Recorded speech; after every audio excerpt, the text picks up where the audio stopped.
What if I told you the royal children we've all celebrated may not be Prince Harry's at all, and the palace has known this for years? This is not a rumor. It's an explosive claim from investigative journalist Tom Bower, who says secret DNA tests prove Archie and Lilibet are not biologically related to Prince Harry, and Buckingham Palace buried the results to avoid a global scandal.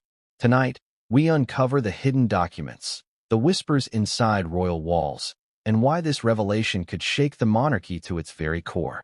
Stay with us as we dive deep into the cover-up, the emotional fallout, and the question on everyone's lips. What happens if the world finds out? Before we continue, please hit the like button, subscribe to the channel, and turn on the notification bell for updates. The air around Buckingham Palace had always been filled with whispers.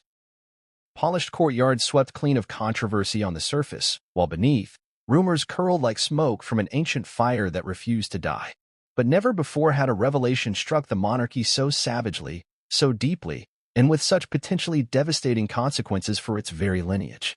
This time, the whispers have grown into roars, echoing across the halls of power and privilege. Because now, thanks to one relentless man, the truth has clawed its way to the surface. Tom Bower has dropped a bombshell, and it's one the royal family will not be able to sweep under any gilded rug. What if I told you that Prince Harry, the Duke of Sussex, son of King Charles, and once the face of a modernizing monarchy, might not be the biological father of the two children he's raised with his wife Meghan Markle? That's right. According to Bower's latest exposé, there are secret DNA reports buried by the palace itself, proving that neither Archie nor Lilibet is biologically related to Prince Harry. The tests, hidden from the public, sealed behind locked palace doors, allegedly reveal something far more scandalous than marital dysfunction. They reveal betrayal, deception, and a coordinated cover-up of royal proportions. In a country where heritage is everything, where lineage dictates title, status, and constitutional privilege, this revelation threatens the very bedrock of royal continuity. If true, it would mean that Archie and Lilibet, styled as the children of a prince, recognized by a crown, and included in the royal line of succession, are not entitled to any of it. It would mean the monarchy has been living, breathing, and parading a lie before the world. But before we go further, let's rewind. For years, questions have surrounded Meghan Markle. From her lightning-speed romance with Prince Harry to the unusually private nature of her pregnancies, skeptics have dissected every public appearance, every photograph, every press release.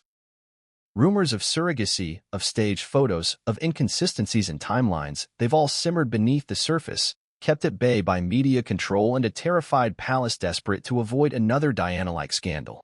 But now, it seems, the cover has been blown wide open. It started quietly. A tip here, a whisper there. Tom Bower, known for his sharp investigative edge and unflinching resolve, began connecting the dots. He didn't rely on gossip blogs or tabloid conjecture. He chased paper trails, conducted interviews, and gained access to documents that even royal aides feared seeing the light of day. And what he found shook him, and the establishment to the core. According to Bower's sources, DNA tests were commissioned after certain senior royals began expressing concern over inconsistencies, both physical and procedural, in the births of the Sussex children. The results allegedly came back clear. Neither Archie nor Lilibet carries the genetic markers that would link them to Prince Harry. That alone is explosive. But the fact that the palace then moved aggressively to suppress these findings, that's where the scandal deepens. What kind of institution buries truth that could reshape the very bloodline of a throne? What are they so afraid of? And let us not pretend this is some obscure, academic revelation tucked into a dusty file. This is about identity, power, global image. Because if Archie and Lilibet are not Harry's biological children, then their inclusion in royal history becomes a constitutional error, a deception played out on the world stage. It raises a chilling possibility. Was this a private betrayal between spouses, or a public manipulation that redefined the line of succession itself? The British monarchy has weathered wars, divorces, abdications, and modern political unrest. But nothing quite prepares a nation for the possibility that two royal children, celebrated at Jubilee events and acknowledged in official statements by the king himself, may not actually be royal by blood. And here's the twist that freezes the blood cold. Insiders claim Harry may have never known. According to Bower, Harry allegedly broke down when confronted with the findings. "This is impossible. They're mine," he reportedly shouted behind closed doors. And in that moment, the story shifts from simple scandal to Shakespearean tragedy. A prince deceived, a father misled, and a husband shattered by truth too cruel to bear. But Meghan? According to these same insiders, she didn't utter a word. She sat frozen, her face unreadable, her reaction chillingly composed. Was it shock? Was it guilt? Or was it calculation, realization that the truth was no longer containable? This story isn't about just one man's heartbreak. It's about the palace. Its machinery, its silent brutality, its relentless obsession with image and control. It's about the decisions made in back rooms by men in suits and women in gloves. It's about the billions tied to royal branding. And it's about what happens when someone finally says enough. Tom Bower did what no one else dared. He exposed the hidden fracture within the most powerful family in Britain. And now, the world watches as the monarchy stands at the edge of a precipice, teetering between truth and tradition. Will Buckingham Palace come forward and address these allegations? Will they continue to pretend all is well while the truth festers beneath the surface? Or will public pressure, and one journalist's audacity, force them to face the consequences of the secret they've desperately tried to bury? This is only the beginning. Over the next chapters, we'll take you deep inside this extraordinary exposé, revealing everything Bower uncovered, how the cover-up was orchestrated, what insiders are now saying in hushed tones, and how this truth could permanently alter the face of the British monarchy. The question is no longer, what if this is true? The question is, how much longer can they keep pretending it's not? He is known in media circles as a man with an unforgiving pen, a biographer whose words cut deep, and a journalist who never retreats from controversy. For years, Tom Bower has been both feared and respected by those in the highest corridors of power. He's exposed billionaires, unmasked political charlatans, and peeled back the carefully curated facades of the world's most powerful families. But nothing could have prepared the royal family for what was coming when Bower turned his sights on Buckingham Palace, specifically on Meghan Markle, Prince Harry, and the two children at the center of a global fairy tale. To the casual observer, Bower might appear like just another seasoned British writer. Unassuming in manner but sharp in focus, he has spent decades meticulously investigating and publishing unauthorized biographies that reveal the sides of public figures they'd rather keep hidden. And make no mistake, he does not request permission. He digs. He interviews. He listens. And most importantly, he connects dots that others deliberately avoid. What makes Bower uniquely dangerous to the royal establishment is not just his access to powerful sources. It's his refusal to be intimidated. Most journalists who gain a peek behind the palace's velvet curtain tread carefully, out of either fear of retaliation or the desire to be granted future access. Not Bower. He burns bridges with a smile, confident in the belief that truth matters more than temporary proximity to power. It wasn't always this way. In his early years, Bower was a producer and reporter with the BBC. But even then, his work signaled an investigative tenacity few possessed. He didn't just report what people said. He reported what they were afraid to say. Over time, that instinct evolved into a journalistic philosophy: uncover what's being hidden, regardless of who it embarrasses. Bower's previous biographies on figures like Mohammed Al-Fayed, Richard Branson, and Boris Johnson pulled no punches. He exposed financial scandals, backroom deals, and personal hypocrisies with a signature blend of thorough documentation and razor-sharp narrative. He has a talent for presenting truth in a way that feels like fiction, because it's so shocking, so human, and often so tragic. But the book that shifted public consciousness about Meghan Markle came years after her whirlwind royal entrance. Titled simply Revenge, Bower's biography of Meghan Markle wasn't just a deep dive into her character, it was a direct challenge to the palace's carefully curated version of events. In it, he painted a picture of a woman driven by ambition, strategic in her relationships, and unafraid to bend truth for personal gain. Supporters of Meghan dismissed the book as misogynistic fiction. But for those watching the royals with a skeptical eye, Revenge felt like the first real look behind the mask.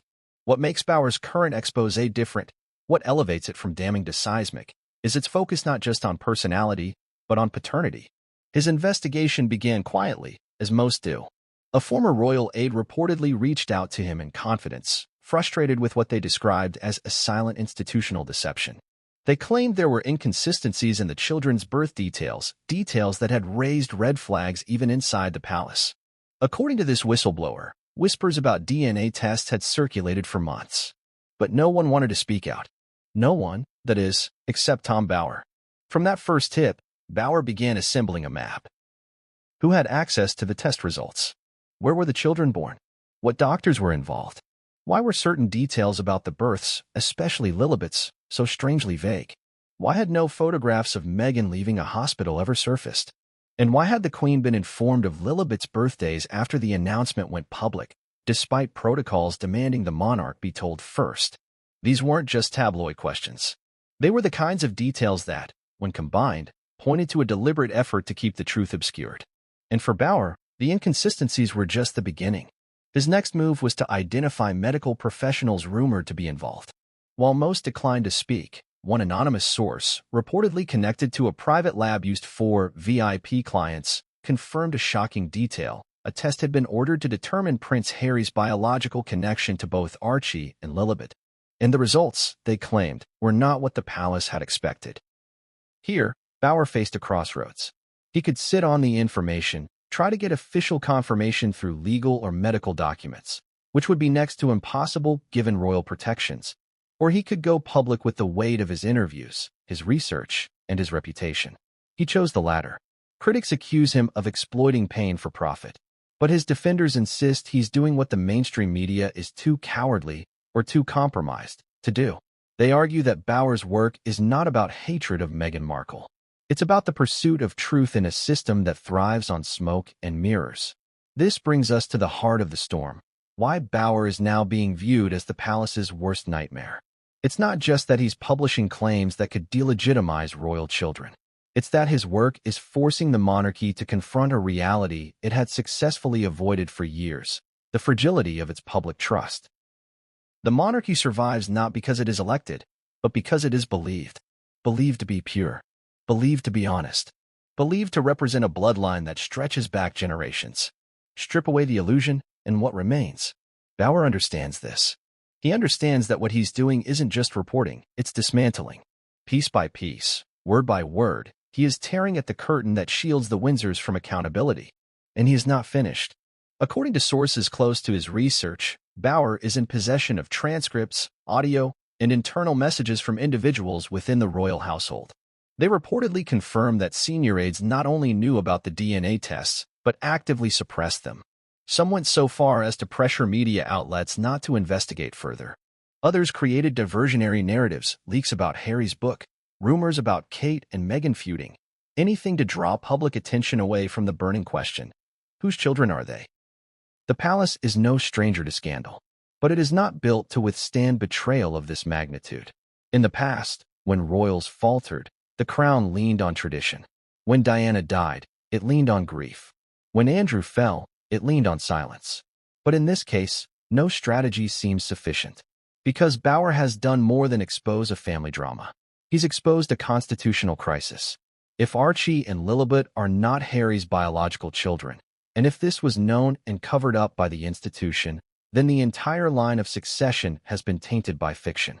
The consequences are not just emotional, they are legal, political, historic. Still, Bower doesn't flinch. His confidence comes from years of watching power try and fail to bury truth. He has seen powerful men fall under the weight of their own lies. He's seen empires crumble. He knows that truth doesn't die in silence. It waits, and eventually, it roars. As of now, the palace has refused to comment on Bower's claims. Legal threats have reportedly been issued. Public statements have been carefully worded, dancing around the allegations without denying them outright. Meanwhile, behind the scenes, damage control teams are scrambling, calling journalists, pulling favors, trying to stuff the truth back into the box. But it's too late. Bower has opened the floodgates.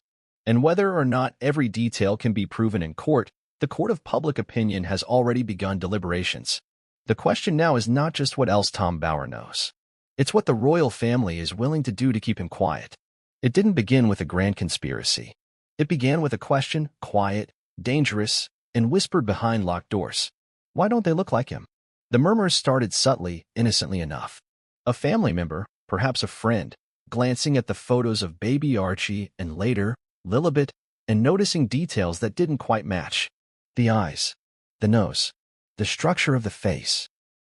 Genetic quirks that sometimes jump generations, but this time didn't seem to match anyone in the Windsor line. Most people dismiss these as the idle observations of tabloids and gossip columns.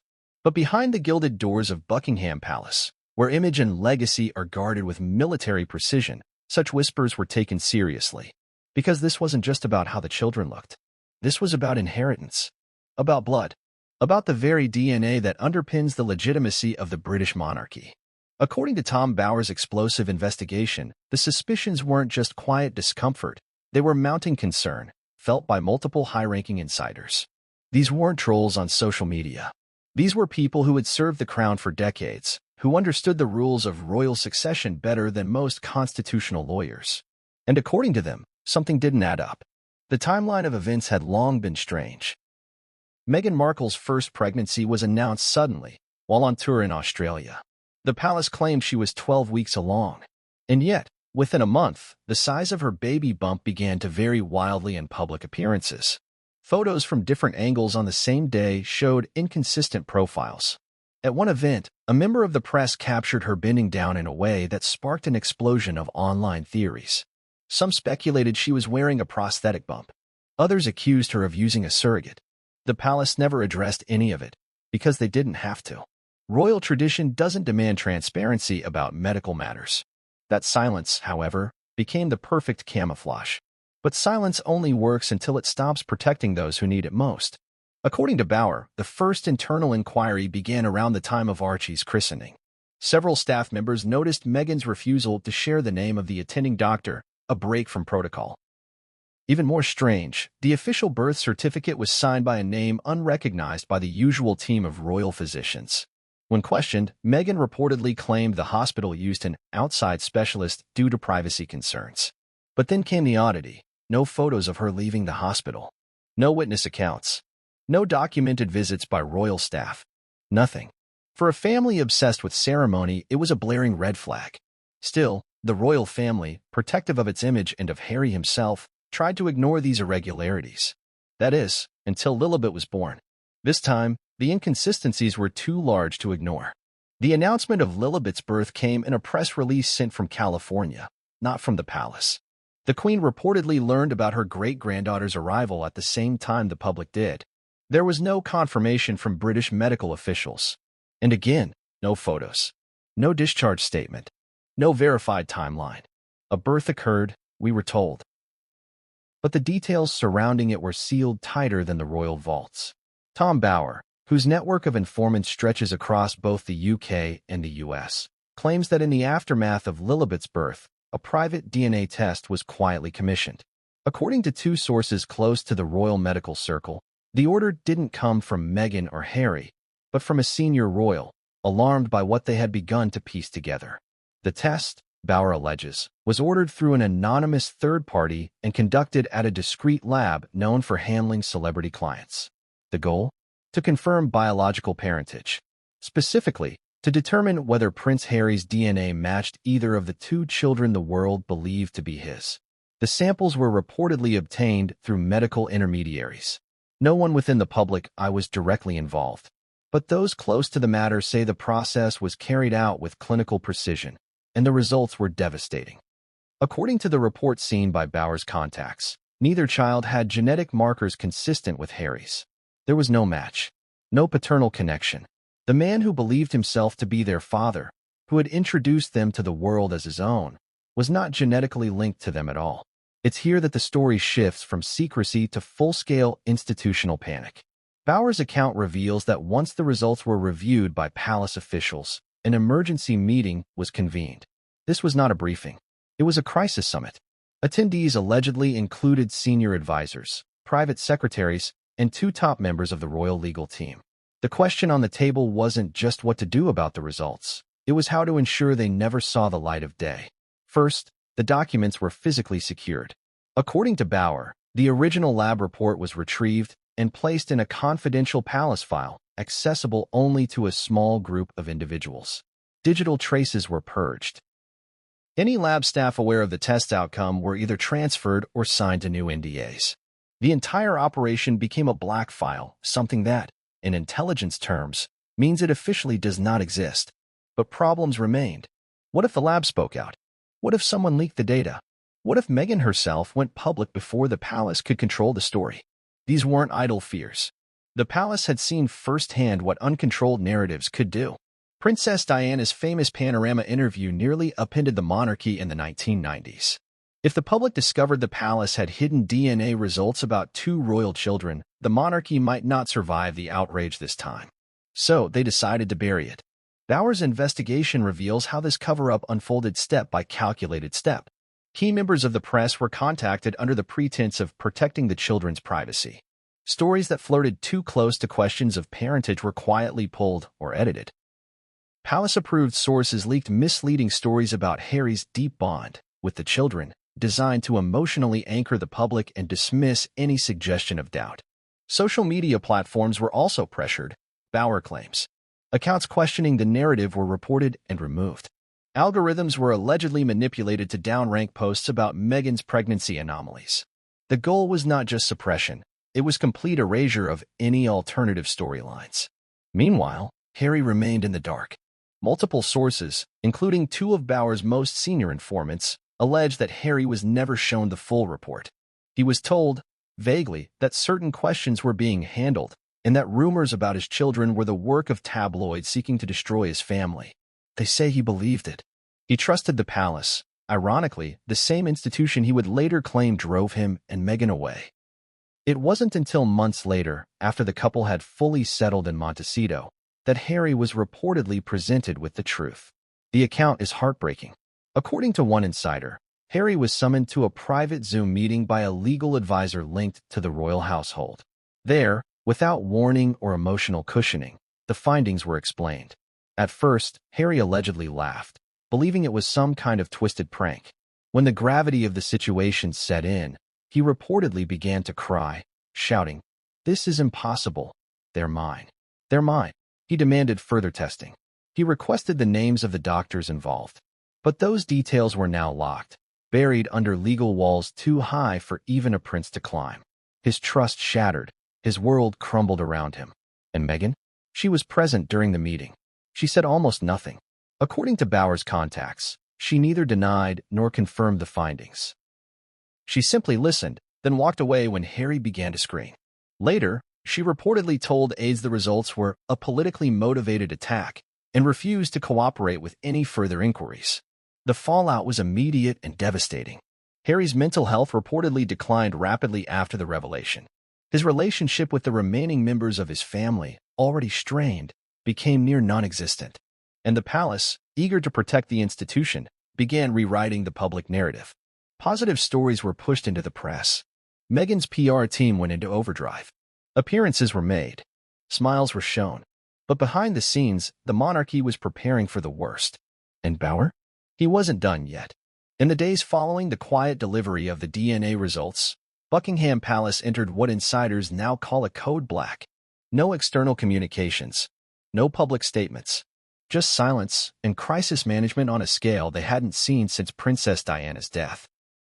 But while the palace worked furiously to contain the scandal, Meghan Markle was navigating a storm of a different nature, one that unfolded entirely behind closed doors, beyond the view of even the most seasoned royal watchers. And if Tom Bauer's sources are to be believed, Meghan's reaction to the DNA revelations was not that of a mother caught in confusion, or a wife weeping under the weight of betrayal. It was clinical, controlled, almost disturbingly quiet. According to at least two individuals with knowledge of what happened inside the Sussex residence in Montecito, Meghan did not cry when Harry confronted her with the news. She did not raise her voice. She did not scream or attempt to deny the findings outright.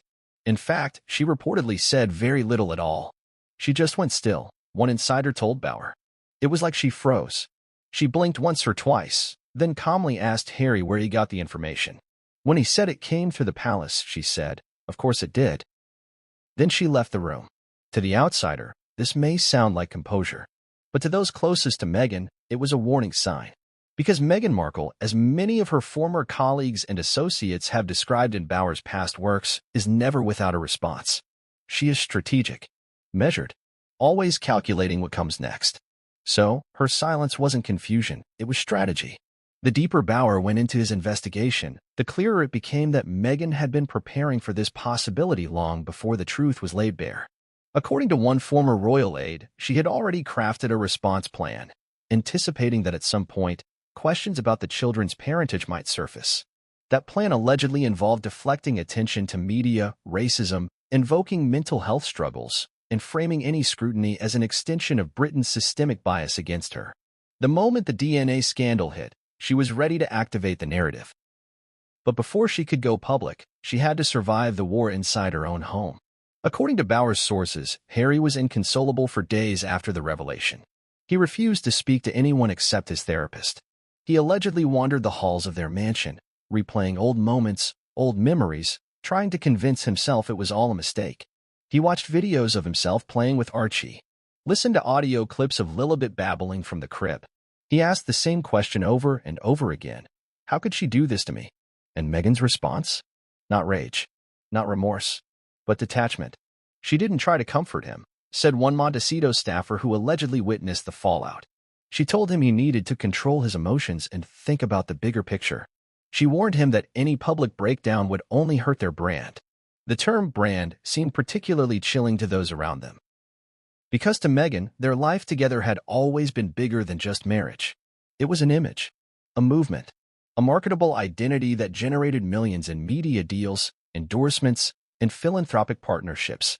Archie and Lilibet weren't just her children. They were part of the Sussex brand. And if that image collapsed, so would everything they had built. So rather than address the DNA results head-on, Meghan reportedly moved into damage control mode. Her first step, according to Bauer's investigation, was to secure her digital footprint. Emails, photographs, medical documentation, anything that could become evidence, was either encrypted, deleted, or locked behind legal firewalls. Her legal team, which had already been on retainer since her lawsuits against the Mail on Sunday, was briefed on potential fallout scenarios. She also began making quiet calls. Publicly, Meghan was still appearing in curated video clips, promoting women's empowerment and launching podcast episodes. But privately, she was allegedly contacting powerful allies in the media and tech industries.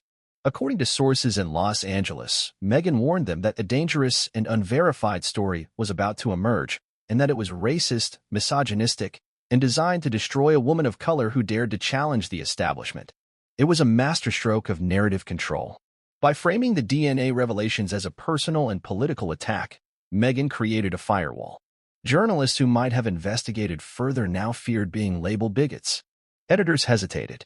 Platforms like YouTube and Twitter received a spike in takedown requests, flagging videos and posts that speculated about the children's paternity as hate speech or disinformation. But Meghan's greatest success wasn't in silencing critics. It was in confusing them. While the press scrambled to sort fact from fiction, Meghan began planting emotional landmines. She gave an exclusive interview, never aired but quoted by a confidant, saying she had been deeply traumatized by ongoing conspiracies against her children. She spoke of miscarriage rumors, of suicidal thoughts, of threats against her family's safety. It was a chillingly effective diversion tactic. The public, especially in America, rallied to her defense. Once again, the narrative became about Meghan's pain, not about the explosive truth Bauer was beginning to uncover. Inside Montecito, however, reality remained unchanged. Bauer's sources describe a household descending into quiet chaos. Harry, once convinced of his family's innocence, now found himself questioning everything. Who had really suggested the move to America? Why had Meghan been so insistent on cutting ties with the palace? And why, above all else, did she never show any fear about the children's identities being questioned? The tension allegedly reached a boiling point one night after dinner. According to a source close to a former staff member, Harry and Meghan had a bitter confrontation in their private study. Voices were raised. Doors slammed. At one point, Harry reportedly shouted, "You used me. You used them." Meghan's reply, according to this account, was colder than ice. "I saved you from them. You're just too broken to see it." It was a turning point. From that moment on, Harry allegedly stopped defending Meghan to the palace. He stopped attending joint Zoom calls. He canceled interviews and appearances without explanation. Their marriage didn't dissolve immediately, but something vital fractured, and neither of them could pretend otherwise. Meanwhile, Meghan began laying the groundwork for what insiders believe is her long-term strategy: detachment, rebranding, and eventual independence. Sources allege she began looking into private schools in different parts of the U.S., not just California. She also re-engaged with Hollywood contacts, quietly pitching solo projects and memoir ideas. One such concept, according to a Netflix insider, was a series exploring motherhood under attack, a not-so-subtle attempt to reframe the DNA scandal as an emotional and spiritual trial, rather than a question of factual parentage. And then came the most telling move of all. Meghan reportedly initiated contact with a legal firm that specializes in custody strategy and image preservation. According to Bauer, the firm had previously worked with several high-profile celebrities embroiled in parental disputes. Their specialty?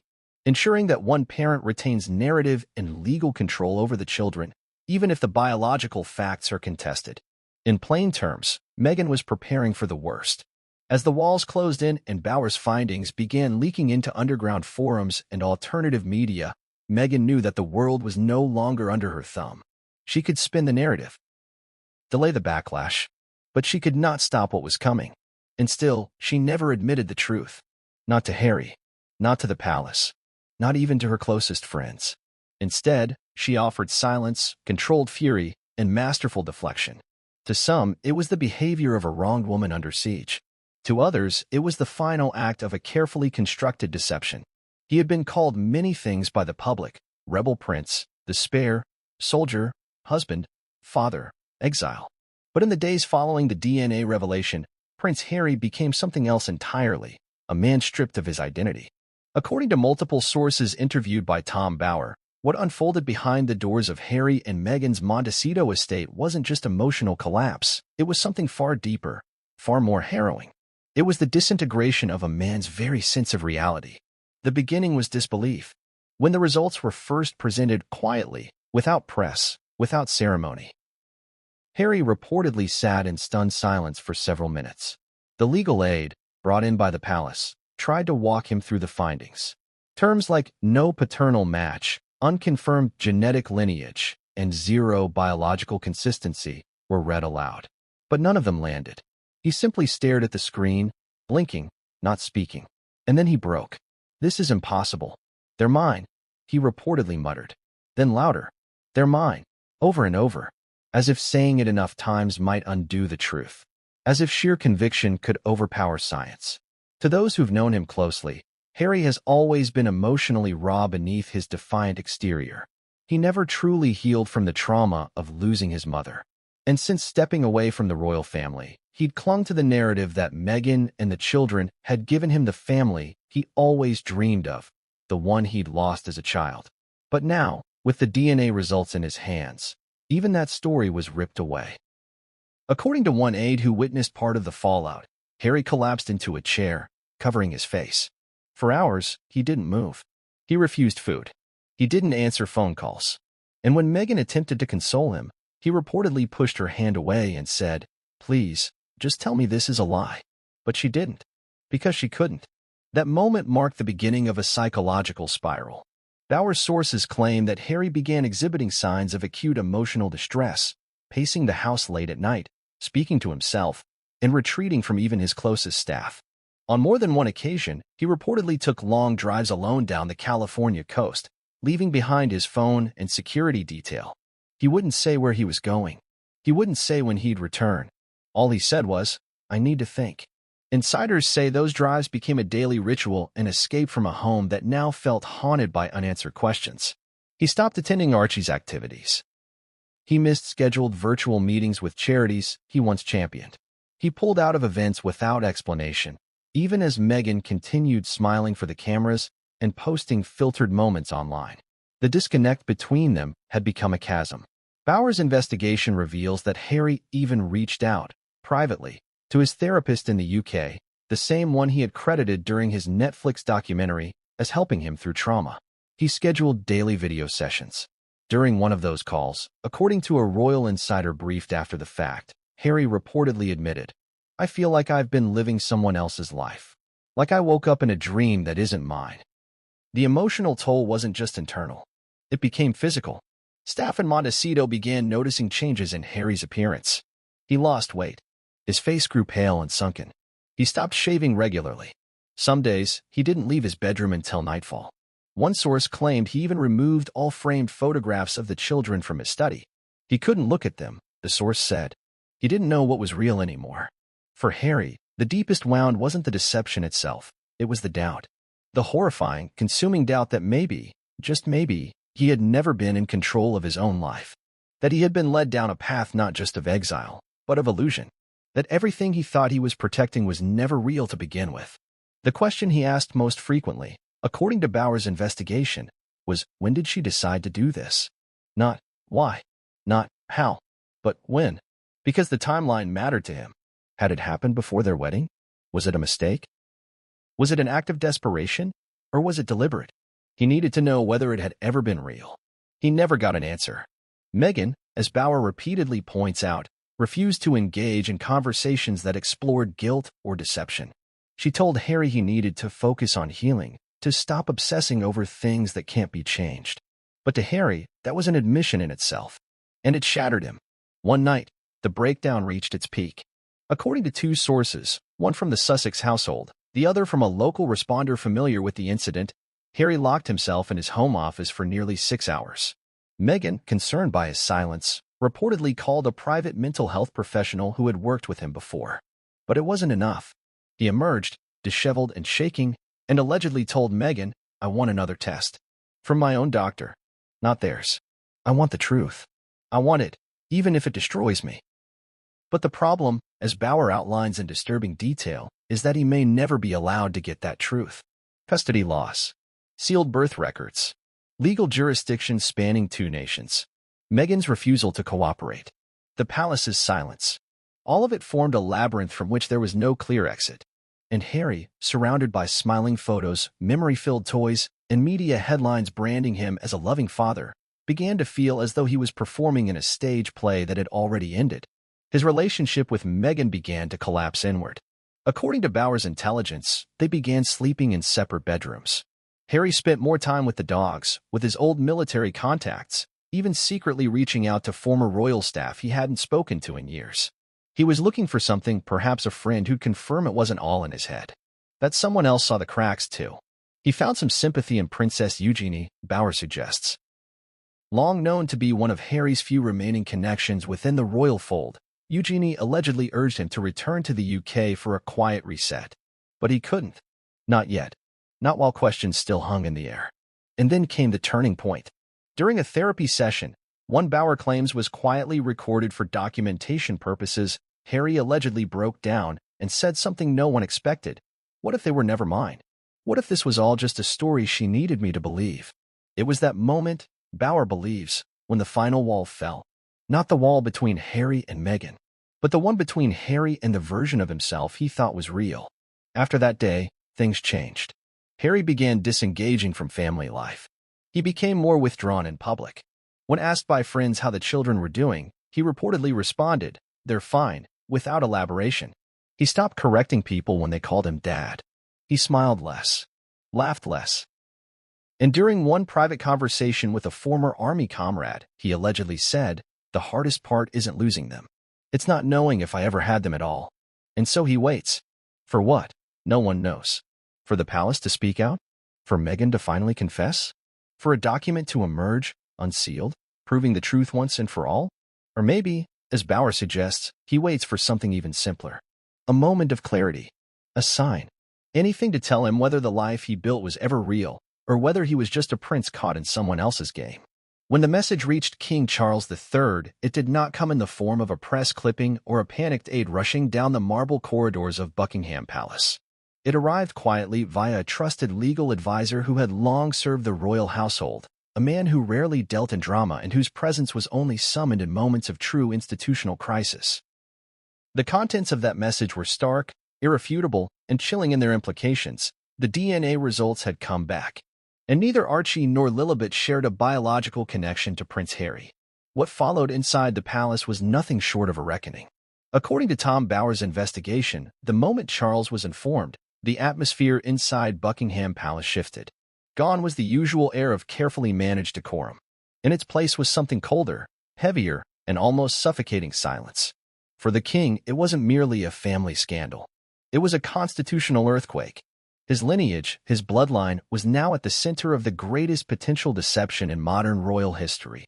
Insiders report that Charles didn't speak for several minutes after reading the report. He sat in his private study, overlooking the palace gardens, gripping the arms of his chair with white knuckles. Camilla, summoned shortly after, reportedly entered the room to find him staring blankly out the window, the report on the side table, untouched since its delivery. Camilla read the report. According to sources close to the couple, her response was swift and uncharacteristically blunt. She is said to have turned to Charles and uttered, "She fooled us all." For a woman known for navigating scandal with carefully measured words, that statement carried weight. Because it confirmed what many in the inner circle had feared for years but were too terrified to say aloud, that Meghan Markle may have orchestrated a deception so profound, it called into question the very integrity of the royal line. Charles was torn, not just as a king, but as a father. He had always harbored complicated emotions toward Harry. Their relationship, marred by decades of distance, miscommunication, and grief, had improved briefly in the early days of Harry's marriage. But following the Sussexes' explosive departure from royal life, in the Oprah interview that followed, the trust had been obliterated. Yet still, Charles had held on to hope. Hope that his son might one day return. That there was still a thread connecting them, however frayed. Now, that thread was gone. What struck Charles hardest, according to Bauer's informants, wasn't just the betrayal, it was the knowledge that the monarchy had unknowingly legitimized two children who, by legal definition, were not royal heirs. He knew what this meant. Titles had been bestowed. International statements had been made. The line of succession had been altered, recorded, and publicized with their names. And it had all been built on a lie. Camilla reportedly urged swift, private action. Her instinct, one source said, was to contain the rot before it spreads. She suggested removing the children quietly from the official succession list and initiating a legal freeze on further press engagements involving the Sussex family. But Charles, ever the cautious monarch, hesitated. He understood something that even Camilla did not, the explosive public consequence of such a move. To act publicly was to confirm the DNA results. And to confirm them was to destroy Harry. Instead, Charles ordered an immediate internal lockdown. Only a handful of palace insiders were informed. All documents related to the DNA results were sealed in a secured archive used only for the most sensitive constitutional records. A royal crisis team, rarely activated, was convened to manage the growing risk of leaks. Their task, control every possible point of vulnerability. At the same time, Charles called a private meeting with his most trusted advisors, including Sir Edward Young and his longtime legal counsel. The discussion that unfolded, as reported to Bauer, was fraught with anguish and calculation. One of the first questions raised, were the DNA results legitimate? They were. Verified. Cross-referenced. Carried out by one of the most reputable private labs in Europe, with secondary confirmation from a medical facility in the United States. There was no doubt. Harry was not the biological father. The report included margin for error notations that further removed any chance of a false result. The second question, could the palace legally act on this information? Here, the issue grew murkier. British law has no formal framework for stripping children of titles due to parental deception unless criminal fraud is proven. More dangerously, any move to alter the public record could prompt Meghan to retaliate, with legal action, interviews, or even counter-accusations. The palace would be drawn into a media war it had no appetite to fight. The third and most sensitive question, did Harry know? At the time of the meeting, Charles was told that Harry had just been informed, and his reaction, as conveyed to the palace, was devastating. Some aides reported that Harry had suffered a complete emotional collapse. Others described him as mentally shattered. Charles was visibly shaken by the reports. Whatever anger he felt toward Meghan was now eclipsed by grief for his son. Camilla, according to Bauer's findings, expressed less sympathy. Her view was pragmatic. If Harry had been deceived, it only proved how easily he had allowed himself to be manipulated. She is said to have remarked, "He turned his back on all of us for this, and now we pay the price." Still, Charles could not bring himself to abandon Harry. He ordered that no moves be made publicly. Not yet. Instead, he insisted that all public references to Archie and Lilibet remain unchanged, for now, as a way to give Harry time to process the truth. But privately, he instructed his team to begin preparing contingency plans. One such plan involved the eventual reordering of the line of succession, removing Archie and Lilibet through a quiet legal adjustment that would be passed off as a technicality. Another involved pre-drafting a statement on behalf of the crown in the event the information became public and forced a response. It was a delicate balance. Protect the monarchy while still shielding a son who had wandered too far. Charles's dilemma was personal and national. As king, his duty was to the crown. But as a father, his instincts pulled him toward compassion. For weeks, he reportedly struggled to make peace with the reality. His private conversations grew shorter. He declined several ceremonial appearances. And, in a rare move, he canceled his usual summer retreat to Highgrove to remain close to his advisors. Meanwhile, behind the scenes, Camilla moved to reinforce the ranks. According to Bauer, Camilla began reaching out to allies within the aristocracy and media. Her aim was to gauge how deeply the rumors had spread. What she discovered horrified her. Not only were whispers about the DNA tests gaining traction, but several reporters had already approached Kensington Palace for comment. The dam was cracking, and it was only a matter of time before someone leaked the truth. In response, Camilla initiated what Bauer calls the containment protocol. Media allies were reminded of ongoing NDAs. Briefings were held behind closed doors. Tabloids were fed red herrings, stories about Prince William, about the Queen's will, about Kate's charity work, all designed to shift attention away from the Sussex children. But it was a race against time. And inside the palace, everyone knew it. Perhaps the most telling sign of the royal family's internal turmoil was Charles's decision to meet privately with the Archbishop of Canterbury. While the details of that meeting remain sealed, sources suggest the king sought spiritual and moral guidance, not just as a monarch, but as a man struggling to reconcile duty with betrayal. Did Charles still consider Archie and Lilibet his grandchildren? He never said, but those close to him reported a visible change in how he spoke of them afterward. The warmth had faded. The affection that once colored his references had cooled. It wasn't rejection. It was distance, the kind of distance one creates when they no longer know where love ends and betrayal begins. The monarchy, built on centuries of ceremony and bloodline, had always survived on one quiet principle: never let the illusion crack. But with the DNA revelation, the illusion was no longer under threat. It had already shattered. They called it Operation Silence. Behind the scenes, in the innermost chambers of royal crisis control, it wasn't just a phrase, it was a battle strategy. The monarchy was in a full-blown information war, and the enemy was not an external power or a political opponent. It was truth itself. And the one man threatening to expose that truth to the world was Tom Bauer. What the palace knew, and what it feared most, was that the scandal surrounding the DNA results wasn't just salacious. It was constitutionally radioactive. The monarchy could survive divorces. It could weather affairs and embarrassments. But it could not, under any circumstances, withstand a legitimacy crisis. If the public began to doubt the biological lineage of those in line to the throne, or the monarchy's willingness to lie about it, then everything, from titles to taxpayer support, would unravel. So the order was clear: suppress, distract, deny. According to Bauer's findings, the cover-up began with a legal firewall. A team of Crown-appointed attorneys, many of them with ties to the highest circles of British media law, was assigned to the task. Their mission was simple: ensure that any documentation, communication, or medical confirmation related to the DNA findings remained locked away. This wasn't about shredding papers or erasing emails. It was about weaponizing the law to create layers of obstruction so thick, so impenetrable, that no journalist or investigator could ever penetrate them. The lab that conducted the testing, located in Switzerland, according to Bauer's sources, was immediately contacted. A high-level palace intermediary flew there under diplomatic cover, not listed on any official travel registry. Once inside the facility, he presented documentation invoking sovereign client protections and secured all remaining files, backups, and technician notes. Lab staff were required to sign additional confidentiality agreements and warned of severe legal consequences should the details of the test ever be disclosed. But the cover-up couldn't stop there. The next phase was digital suppression. Within 48 hours of Charles receiving the report, palace cybersecurity experts initiated a sweep across major media platforms.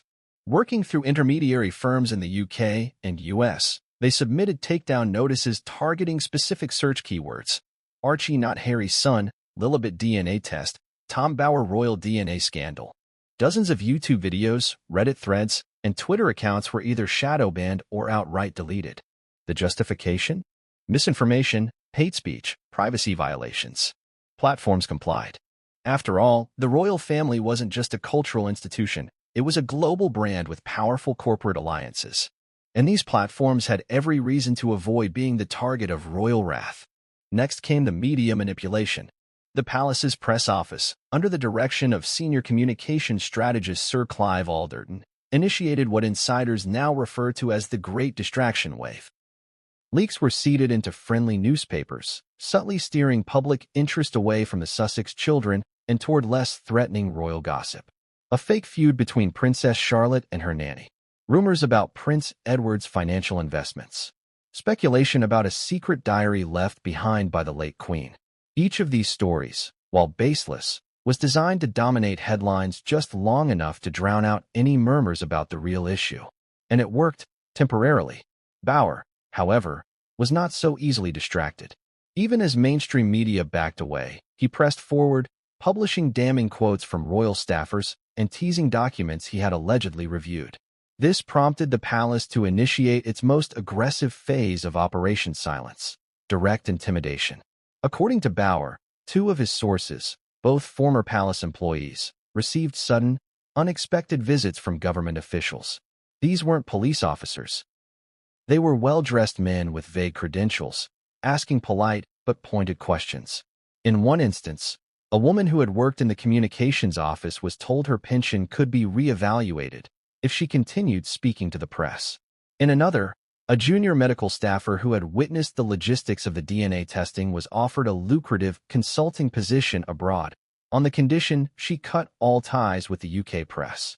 The message was clear: talk, and you'll lose everything. Simultaneously, the palace turned its gaze to Bower himself. According to legal documents obtained by sources close to the author, he received multiple letters from royal lawyers threatening defamation suits. These weren't mere warnings. They were detailed, aggressive, and designed to paralyze him. They accused him of spreading damaging fabrications, of inciting public unrest, and of undermining national unity. But Bower refused to fold. Instead, he doubled down. He released excerpts of recorded interviews, anonymized transcripts, and indirect confirmations that suggested he wasn't bluffing. The effect was electrifying. Online forums lit up. Alternative media outlets began quoting his material. The hashtags #DNAtruth and #Where'sTheProof began trending across platforms in Europe and the US. For the first time, the palace was losing control of the narrative. Faced with a potential full-scale public relations collapse, the palace initiated its final tactic: character assassination.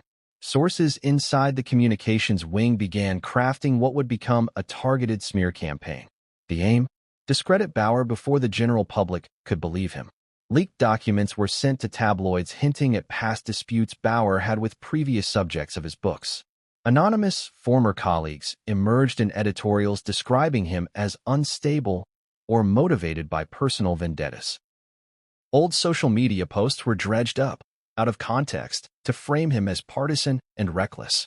They even attempted to cast him as obsessed with Meghan Markle, suggesting that his interest in the story stemmed not from truth-seeking, but from a deep-rooted bias. The irony, of course, was that none of this addressed the allegations themselves. Not once did the palace issue a direct denial of the DNA results. Not once did they publicly refute the documents Bower claimed to have seen. They simply drowned the fire in a sea of noise, hoping that confusion, not clarity, would prevail. And in many ways, it did. Major networks in the UK refused to touch the story. The BBC, under intense legal scrutiny, declined to host Bower for interviews. American outlets, fearful of lawsuits and backlash from Sussex supporters, quietly shelved their coverage. Even private blogs and YouTube channels reported sudden loss of monetization when they discussed the scandal. But the damage was done. The truth had escaped its cage, and while the palace may have buried it from the mainstream, they could not unring the bell. People were asking questions. People were connecting dots. And most devastating of all, they were beginning to doubt. Not just Meghan, not just Harry, but the very institution sworn to uphold truth, heritage, and dignity. Operation Silence may have bought time, but it could not buy back trust. It began as quiet curiosity, a flicker of doubt here, a raised eyebrow there. At first, the public had no reason to question the birth of Archie Harrison Mountbatten Windsor.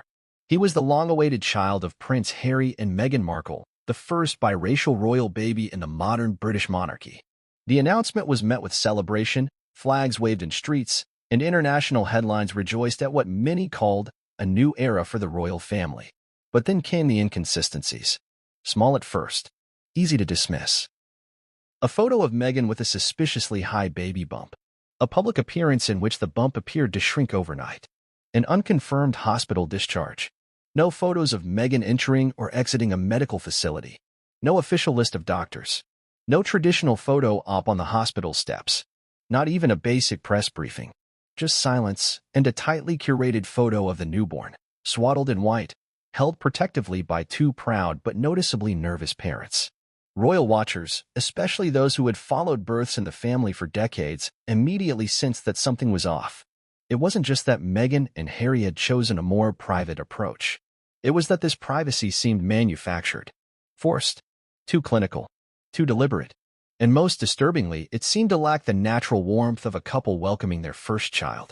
For months, this chatter remained largely underground, confined to Reddit threads, royal blogs, and Telegram groups.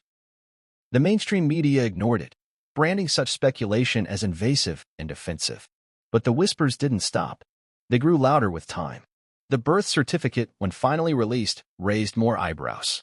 Meghan's occupation was listed as Princess of the United Kingdom, a formality, perhaps, but an unusual one given her known preference for distancing herself from royal conventions.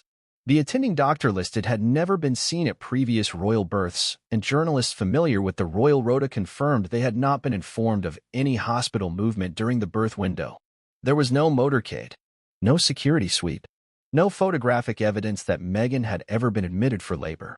The palace offered no answers. Then came Lilibet. By the time Lilibet Diana Mountbatten Windsor was born, Harry and Meghan had completely detached from the royal family and relocated to California. The announcement was made not through Buckingham Palace, but via a press release from their nonprofit, Archewell. The release stated that Meghan had given birth at Santa Barbara Cottage Hospital, a private facility on the California coast. But again, no photos. No confirmation from the hospital. No medical personnel speaking, even anonymously. No baby bump progression photos. No public outing. Just another baby, appearing suddenly in the public record, but not in public view. For millions of royal observers across the world, it was déjà vu. But this time, they were paying closer attention. A movement began, grassroots, digital, and meticulous. Hundreds of online sleuths began comparing footage, compiling timelines, matching photos, and organizing data in shared spreadsheets. They reviewed every appearance Meghan had made during her pregnancies. They analyzed angles, outfits, public behavior, and lighting discrepancies. Side-by-side comparisons of bump size from one week to the next raised eyebrows. Detailed medical discussions on surrogacy, prosthetic belly pads, and labor protocols flooded social media. And slowly, a pattern emerged. The official narrative simply didn't hold up under scrutiny. Their concerns weren't rooted in racism or misogyny, as some defenders claimed. They were rooted in logic and the strange, strategic omissions in Meghan and Harry's public story. The phrase, "Where's the bump?" began trending during key points of Meghan's supposed pregnancies. Hashtags like #SurrogateSussex and #MeghanGate began gaining traction. Videos titled 10 Reasons Archie's Birth Was Fake amassed millions of views. And while most mainstream media outlets steered clear, the underground narrative was exploding. Tom Bower's investigation didn't invent the skepticism. It crystallized it. When excerpts from his research began leaking, especially the claim that DNA tests had proven no paternal match between Harry and the children, the internet lit up. For royal watchers who had followed the inconsistencies for years, it felt like vindication. They weren't conspiracy theorists. They were truth seekers. And now, finally, someone with clout and credibility was validating their concerns. Within 48 hours of Bower's revelations, online forums saw record activity. Thousands of new users joined royal discussion threads. Leaked audio clips claiming to show Harry's reaction were dissected frame by frame. Anonymous former staffers began chiming in on Twitter, hinting that we all knew something wasn't right. but were gagged by legal threats. Even longtime royal reporters, many of whom had dismissed the initial rumors, began changing their tone.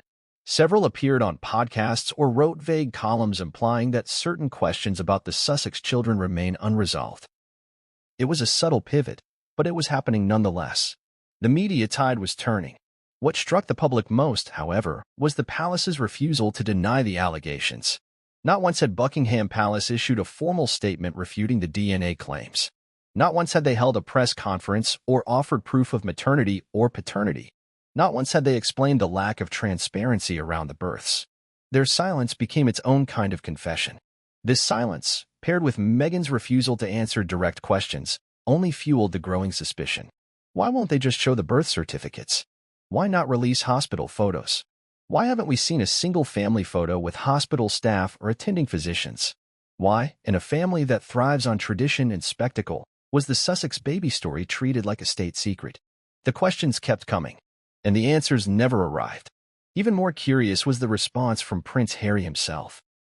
Publicly, he remained defiant. He smiled in interviews, praised his children, and spoke passionately about fatherhood. But privately, according to Bauer and other sources, his mental and emotional health were deteriorating. The man once called the People's Prince was now unraveling in front of a global audience, hiding behind carefully staged photos and vague statements. And the people noticed. Videos of Harry fidgeting during interviews went viral. Clips of him referring to being a father in the past tense raised alarm bells. His increasingly gaunt appearance and withdrawn demeanor were picked apart by body language experts. Former fans began posting emotional pleas online. Harry, if something's wrong, blink twice. Some even created TikTok montages charting his decline, calling it the fall of the spare. But the greatest shift happened not in online spaces, but in dinner tables, classrooms, and office conversations across the UK and beyond. Ordinary people, who had never questioned the monarchy before, were now asking each other, "Do you think the kids are even his?" It was a question once considered unthinkable. Now it was almost mainstream.